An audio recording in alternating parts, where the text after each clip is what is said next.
گندم کہاں ہے؟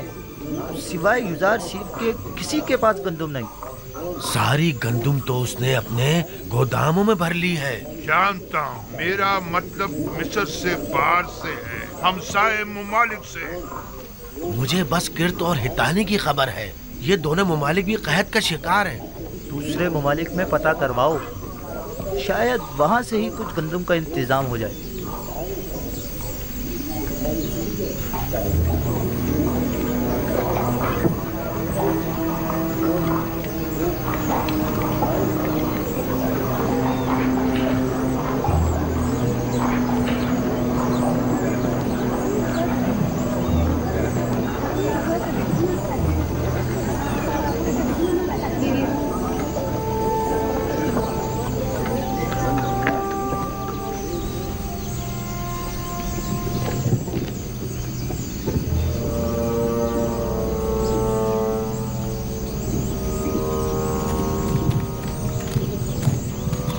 ٹھہرو،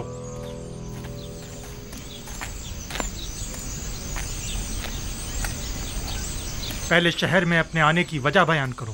ہمارا ملک بھی قحط زدہ ممالک میں سے ہے، پتہ چلا تھا کہ مصر میں اناج مل جائے گا، بس اسی لیے آئے ہیں، ہو سکے تو ہماری مدد کیجیے۔ کیا آپ لوگ خاوری ہیں نا؟ جی بالکل جناب۔ رکیں جب تک کہ میں آپ کے بارے میں حکم لے کے آؤں۔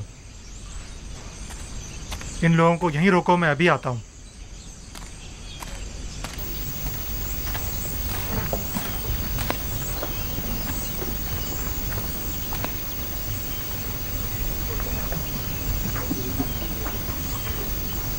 اب تک تقریباً 400 غلاموں کے صاحبان ناقابل برداشت اخراجات کے باعث اپنے غلاموں کو آزاد کر چکے ہیں۔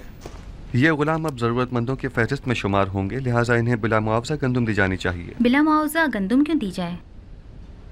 ان سے کوئی کام کیوں نہ لے لیا جائے؟ آپ لوگوں کو گندم کی تقسیم اور گوداموں کی نگہداشت اور نگرانی کے لیے یقیناً کئی لوگ درکار ہوں گے، لہٰذا انہیں کام کے عوض گندم دینا زیادہ بہتر ہوگا۔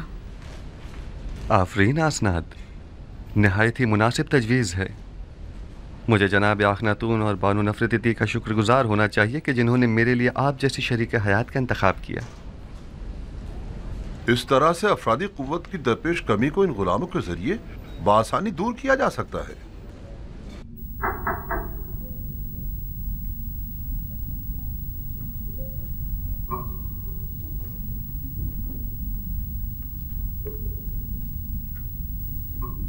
درود بر یوزار سیف دانا و حکیم۔ درود خداوند ہو آپ پر بھی۔ علی جناب، میں شہر کے شرقی دروازے کا پہرے دار ہوں۔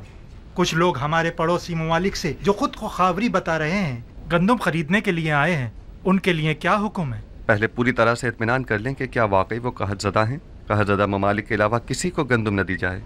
اور قحط زدہ ممالک کے ناموں کی فہرست میں آپ کو ابھی دیے دیتا ہوں۔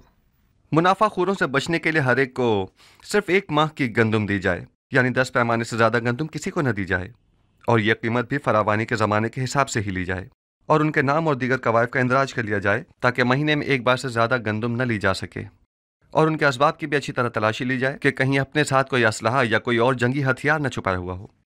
یہ ان قحط زدہ ممالک کے ناموں اور لازمی احکامات کی فہرست ہے۔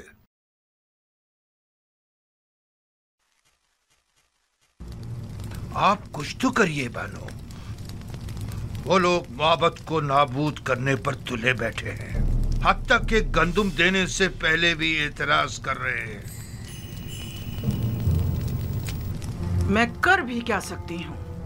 اب تو مدت ہوئی قصر میں میرے عمل دخل پر پابندی لگا دی گئی ہے، میرے سامنے کوئی بات نہیں کی جاتی، اور مجھے بھی معبد کا ایک کارندہ اور طرفدار سمجھتے ہیں۔ اگر فی الحال ہمیں چند ماہ کی بھی گندم مل جائے تو کافی ہے، اگلے سال تو ہونے والی فصل سے معبد خود کفیل ہو ہی جائے گا۔ آنے والے 5 سالوں تک تو بارش کا کہیں کوئی امکان نہیں، لہٰذا گندم کی پیداوار کا کوئی سوال ہی پیدا نہیں ہوتا۔ نہیں معلوم کیوں یوزار سیف کی تمام پیشن گوئیاں سچ ثابت ہو۔ ہماری امیدیں ہمیشہ آپ سے وابستہ رہی ہیں بانو۔